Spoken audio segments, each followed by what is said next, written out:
लिखिएगा conservation of centre of mass, conservation of centre of मास। ये वो कॉन्सेप्ट है जो आपको आम जीवन में हर जगह दिखता है, लेकिन आप इसका महत्व नहीं समझ पाते हो, लेकिन ये हर जगह वैलिड है, हर जगह है। भले फ्रिक्शन होने की वजह से एक्सटर्नल फोर्स जैसा आ जाता है तो आप उसको ठीक से देख नहीं पाते हो, लेकिन ये जो प्रिंसिपल है, अभी तक जितना इंपॉर्टेंट प्रिंसिपल आप पढ़े उसमें फिजिक्स टिका हुआ है, उसमें से एक है ये। अभी तक आपने कौन कौन सा इंपॉर्टेंट प्रिंसिपल पढ़ा है? सबसे पहला अभी तक आपने पढ़ा है कंजर्वेशन ऑफ मैकेनिकल एनर्जी, एक आपने पढ़ा है वर्क एनर्जी थ्योरम, और तीसरा ये बहुत इंपॉर्टेंट आप पढ़ने जा रहे हैं कंजर्वेशन ऑफ सेंटर ऑफ मास। ठीक है, कंजर्वेशन ऑफ लीनियर मोमेंटम भी उसी में से एक था। कंजर्वेशन ऑफ मोमेंटम जो पढ़े आप वो, और एक आप पढ़ोगे कंजर्वेशन ऑफ एंगुलर मोमेंटम, वो भी आगे पढ़ोगे। तो फिलहाल हम लोग लिखने वाले हैं आज heading conservation of centre of mass, conservation of centre of मास। ध्यान रखिएगा फ्राइडे को हम छुट्टी ऑलमोस्ट चांस से अगर दे दिए, हम लिख देंगे कि हाँ आज क्लास बंद रहेगा, तो उसके बदले हम आपको संडे क्लास लेंगे। ठीक है, संडे को तो कुछ छटपट नहीं ना है, सैटरडे खत्म हो जा रहा है ना, ठीक हुआ वो तो आप खा लिए होंगे, सैटरडे को ही शायद खा लोगे आप। कंजर्वेशन ऑफ सेंटर ऑफ मास। देखो हर बॉडी का एक सेंटर ऑफ मास होता है, एक बॉडी का भी 5 लोग खड़े हैं तो उन पांचों का भी सेंटर ऑफ मास होगा। जैसे आपके घर में इतने लोग अभी अगर अपने घर में बैठे हुए हैं, आपके घर में अगर मान लो आपके मम्मी पापा भैया दीदी चाचा चाची जितने लोग हैं, दादाजी, सब अलग अलग कहीं बैठा हुआ, उन सब पूरे सिस्टम का कहीं ना कहीं एक सेंटर ऑफ मास है। मान लो सबका सेंटर ऑफ मास निकाला गया तो पाया गया कि आपके घर में जो सीलिंग फैन टंगा हुआ है टीवी वाले रूम में, है ना, आपका टीवी वाला रूम, उसमें जो सीलिंग फैन टंगा हुआ है वही सेंटर ऑफ मास निकल रहा है अभी जहां जहां जो जैसे बैठा है। तो अगर पूरे सिस्टम पे कोई एक्सटर्नल फोर्स ना लगे, मतलब घर के किसी भी सदस्य पे कोई एक्सटर्नल फोर्स ना लगे, तो चाहे कुछ भी हो जाए सेंटर ऑफ मास जहां है वहीं रहेगा। एक्सटर्नल फोर्स नहीं लगना चाहिए। कौन सा फोर्स बोले हम? एक्सटर्नल फोर्स नहीं लगना चाहिए। यानी आपके मम्मी पापा भैया दीदी उठ के इधर उधर हो जाए दाएं बाएं, एक्सटर्नल फोर्स नहीं लगेगा, कोई सामान इधर उधर हो जाए कांस्टेंट वेलोसिटी से, तो भी सेंटर ऑफ मास जहां है, यानी वो पंखा वहां है वहीं रहेगा, वही सेंटर ऑफ मास है। तो ठीक है, याद रखिएगा सेंटर ऑफ मास तभी मूव करेगा जब सिस्टम पे कौन सा फोर्स लगे? External force. जब तक एक्सटर्नल फोर्स नहीं लगता है सेंटर ऑफ मास जहां है वहीं रहेगा। देखिए भगवान इसे बनाए, भगवान पे आपको भरोसा नहीं है ना, इसका भरोसा हो जाएगा इस टॉपिक के बाद जब न्यूमेरिकल बनाएंगे आपको भगवान की भक्ति पे भरोसा हो जाएगा। कैसे वो देखो, लिखिए स्टेटमेंट, स्टेटमेंट याद रखिएगा सेंटर ऑफ मास एक सिस्टम ऑफ पार्टिकल का हमेशा एक ही जगह पे तभी रहेगा जब उस पर कोई एक्सटर्नल फोर्स ना लगे। अब मान लो सब लोग नाचने लगे लेकिन किसी में फोर्स नहीं लग रहा है, लेकिन सब मोशन में भी आ जाए तो भी सेंटर ऑफ मास जहां है वही रहेगा। हर पार्टिकल मोशन में आ जाए कोई फर्क नहीं है, सेंटर ऑफ मास जहां है वही रहेगा। कहने का मतलब इंडिविजुअल पार्टिकल भले मोशन में आ जाए लेकिन सेंटर ऑफ मास अपना पोजिशन नहीं मूव करता है। लिखिएगा if there is no external force, statement में if there is no external force acting on a system, if there is no external force, if there is no external force acting on a system, then its center of mass remains conserved, then its center of mass remains conserved, that is bracket में that is मान लो centre of मास शुरुआत में rest में था तो rest में ही रहेगा, motion में था तो मोशन में ही रहेगा, जैसे था सेंटर ऑफ मास वैसे ही रहेगा।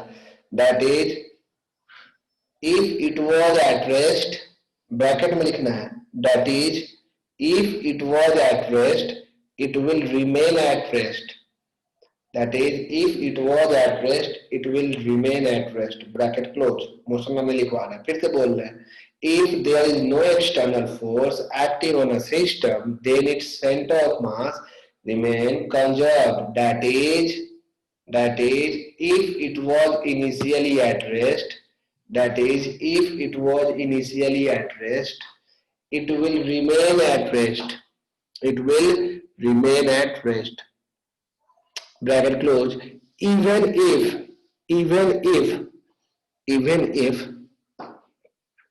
the individual particles move or accelerate even if the individual particles move or accelerate, मतलब अकेले अगर घर के पार्टिकल्स जितने हैं वो एक्सेलरेट भी कर जाए तो भी सेंटर ऑफ मास अगर रुका हुआ है तो रुका ही हुआ रहेगा। इसका मतलब हम समझाते हैं।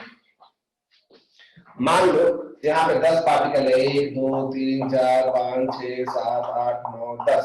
ये 10 पार्टिकल का सेंटर ऑफ मास ये वाला रेड डॉट है, ये रेड डॉट ये। अब ये 10 पार्टिकल में कोई एक्सटर्नल फोर्स नहीं लग रहा है, 10 पार्टिकल जगह बदल दिया, कोई यहाँ आ गया, कोई यहाँ आ गया, यहाँ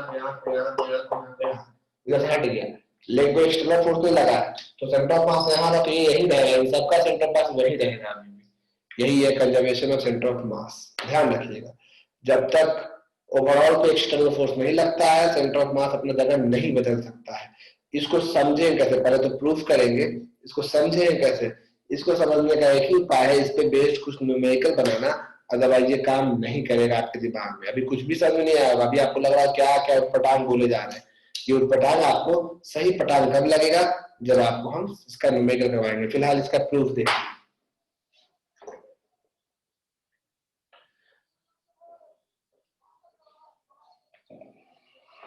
फिलहाल सेंटर ऑफ मास में आपने क्या सीखा है, आपने ये सीखा है एक्स कोऑर्डिनेट, वाई कोऑर्डिनेट, यहाँ पे एक मास m1, यहाँ पे एक मास m2, इसका कोऑर्डिनेट r2, इसका कोऑर्डिनेट r1, याद आ रहा है, पोजीशन वेक्टर लिखते थे। और इन दोनों का कहीं पे एक यहाँ पे सेंटर ऑफ मास लगता था। सेंटर ऑफ मास इसका r सेंटर ऑफ मास, इसका मास होता था m1 प्लस m2, याद आया। देख लो अभी ऐसा कुछ सिस्टम है, तो r सेंटर ऑफ मास का फॉर्मूला क्या पढ़ा आपने, r सेंटर ऑफ मास का formula m1 r1 plus m2 r2, by में आपने क्या पढ़ा है m1 plus m2, m1 r1 plus m2 r2 by में m1 प्लस m2। चेक कर लीजिए, कहीं कोई दिक्कत तो बोलिए। ये फॉर्मूला आपने पढ़ा है। और इसी फॉर्मूले के हिसाब से हम लोग कर, सबको समझ में आ रहा है, आवाज आ रहा है, किसी को आवाज में दिक्कत। अब 12th वालों का आ रहा है कि भैया आज का मीटिंग रिकॉर्ड कर दीजिएगा, मतलब हम रिकॉर्डर बन गए, रिकॉर्डे करवाते हैं हमसे, आप तो लगेगा तुम लोग, कोई बात नहीं, होता है। अब हम क्या कर रहे हैं, differentiating both sides, differentiating both sides with respect to time. हम टाइम के रेस्पेक्ट में दोनों साइड डिफरेंशिएट कर रहे हैं, ठीक है। तो यहाँ पे देखो D R centre of mass by में डी टी, ये जो कर दो इधर डिफरेंशिएशन करोगे, m1 कांस्टेंट है, डिफरेंशिएशन होगा r1 का with respect to time, plus m2 constant है, डिफरेंशिएशन होगा r2 का विद रिस्पेक्ट टू टाइम, और डिवाइड में कौन था m1 प्लस m2। कहीं कोई दिक्कत नहीं। डिफरेंशिएशन उसी का होता है जो कांस्टेंट ना हो, मास कांस्टेंट था बाहर निकाल दिए। dr by dt वेलोसिटी होता है, dr by dt क्या होता है वेलोसिटी, तो उस हिसाब से यहाँ पे वेलोसिटी हो जाएगा ये किसका, dr by dt velocity of centre of mass is equal to, एक फार्मूला आया m1 v1 प्लस m2, ये dr1 by dt है ना, यानी इसका वेलोसिटी तो v1 नाम दिए, dr2 by dt है मतलब सेकंड वाले का वेलोसिटी, तो m2 v2 बाई में m1 प्लस m2। न्यूमेरिकल में वेलोसिटी के टर्म में ये भी एक फॉर्मूला याद रखिएगा, वेलोसिटी ऑफ सेंटर ऑफ मास का formula m1 v1 plus m2 v2 by में m1 प्लस m2, ये वेक्टर मेथड से फॉर्मूला, ठीक है। कंजर्वेशन ऑफ सेंटर ऑफ मास ध्यान से सीखिए, एग्जाम में आता है इसलिए बता रहा हूं। m1 v1 plus m2 v2 by में m1 plus m2, again differentiating both side, differentiating both sides with respect to time,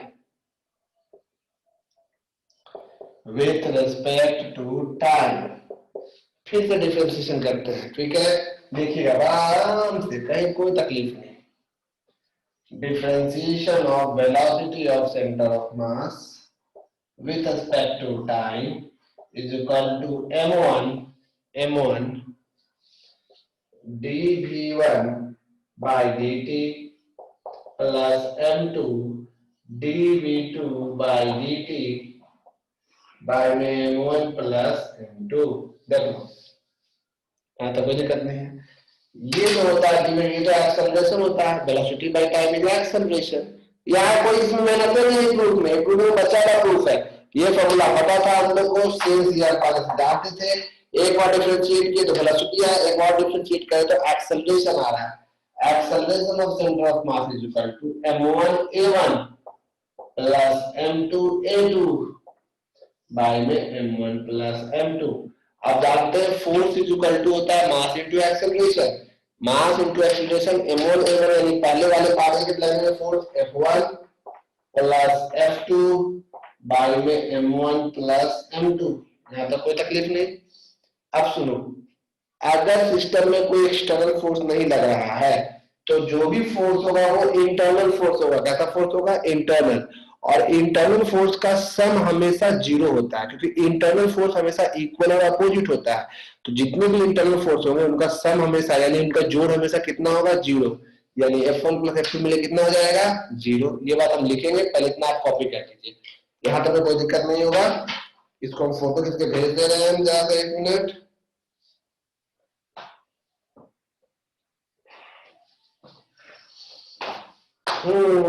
ये गया आपका PHY बिग तो 3। Next next next. चलिए यहाँ तक के बाद हमको जो जगह चाहिए था इसीलिए हम मिटा रहे हैं। आपको यहाँ तक में कोई तकलीफ नहीं होना चाहिए, उम्मीद है ऐसा हमको। चलिए तो ये हम मिटा रहे हैं।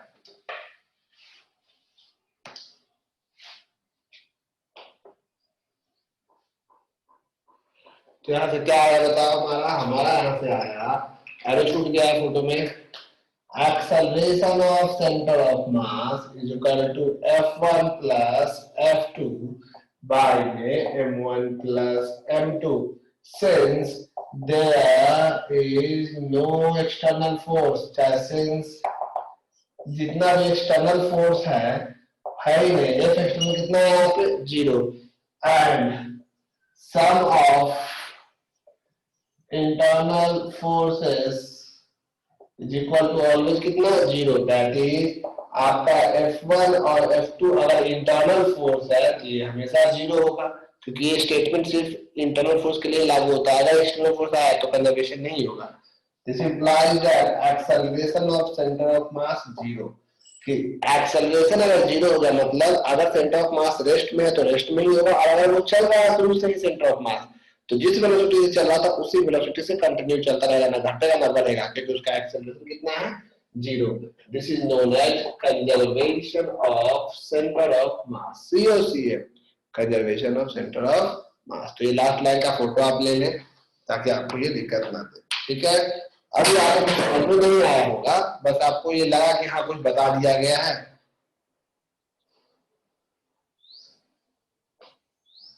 हम तो भेज दिए हैं सारा कुछ, अभी वाला भेज दिए, लो लास्ट वाला ही भेज देते हैं। अगर कई लोगों का आवाज का प्रॉब्लम हो रहा है, शायद दिक्कत हो रहा है उनको। हम कोशिश करते हैं कि अगले क्लास से ऑफिस ही चले जाएंगे। शायद यहाँ का मेरा नेटवर्क गड़बड़ होगा, शायद कभी कभी मेरा नेटवर्क भी ठीक नहीं रहता है।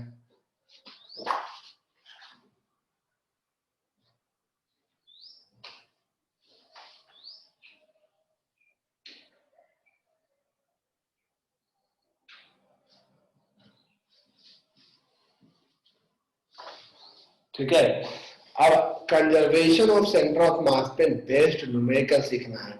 आखिर इसका न्यूमेरिकल बनता कैसे है, इसमें ब्रेन कैसे लगाते हैं, ये सब सीखना जरूरी है। ठीक है, तो कंजर्वेशन ऑफ सेंटर ऑफ मास पे बेस्ड न्यूमेरिकल संडे क्लास में हम लोग कर देंगे, क्योंकि छठ वठ है तो आप लोग भी आज कभी समझ पा रहे हैं।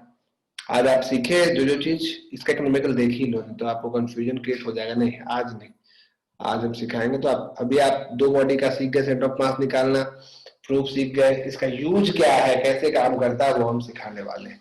जैसे कि क्वेश्चन नंबर कौन कौन सा इससे हम लोग बनाएंगे वो देखिए, आप स्क्रीन शेयर कर रहे हैं।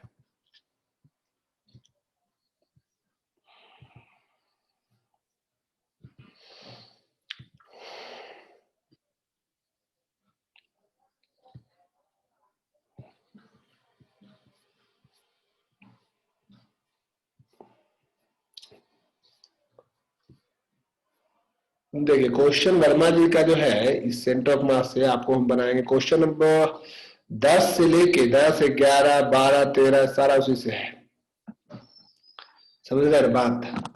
10, 11, 12, 13, 14, 14 तक। ये देखें क्वेश्चन नंबर 12 देखिए। मिस्टर वर्मा और मिस्टर माथुर दोनों एक नाव के किनारे पे बैठे हैं। Are sitting at the two extremes of a 4 metre long boat. Boat का वजन 40 केजी है, वर्मा जी का वजन 50 केजी है, माथुर जी का वजन 60 केजी है। और नाव जो है पानी में शांत है एकदम। To discuss a mechanics problem, Verma ji HCL में है, उनके मित्र का नाम है माथुर जी। तो एक मैकेनिक्स का प्रॉब्लम डिस्कस करने के लिए दोनों चुपचाप चलकर नाव के बीचों बीच आते हैं। फ्रिक्शन यहाँ एज्यूम नहीं करना है, तभी ये बात लागू हो रहा है। वैसे नाव में फ्रिक्शन तो होगा ही, वहां पे भी पानी और नाव के बीच में, लेकिन उसको एज्यूम नहीं करना है अगर तो बताइए कि उन लोगों के बीच में आने से नाव किधर मूव करेगा और कितना मूव करेगा। ठीक है, यही सवाल है। तो इन सब सवालों को डिस्कस हम अगले दिन करेंगे, आज नहीं। आपको हम बस बता दिए कि 12, 13, 14, 15, मतलब 10 से लेकर 15 तक इस पे बेस्ड है। अगले दिन सिखाएंगे। अभी आप घबरा नहीं है, घर में छठ है, आप एंजॉय कीजिए। पीछे पढ़े हुए सारे कॉन्सेप्ट को याद करते जाइए। बुक 1 खत्म हो रहा है, सिर्फ जल्दी से जल्दी रोटेशनल और ग्रेविटेशन खत्म करेंगे और अब क्लासेस और इंटरेस्टिंग होते जाएंगे। तो जो पहले से नहीं भी पढ़े हैं, न्यूमेरिकल में उनको दिक्कत होगा, लेकिन हर चीज अब समझने की कोशिश कीजिएगा। अब चैप्टर थोड़े टेढ़े आएंगे, मजबूरी है आपको, आपको हिम्मत नहीं हारना है और जुड़े रहना है। ठीक है, आज के लिए इतना ही रहेगा।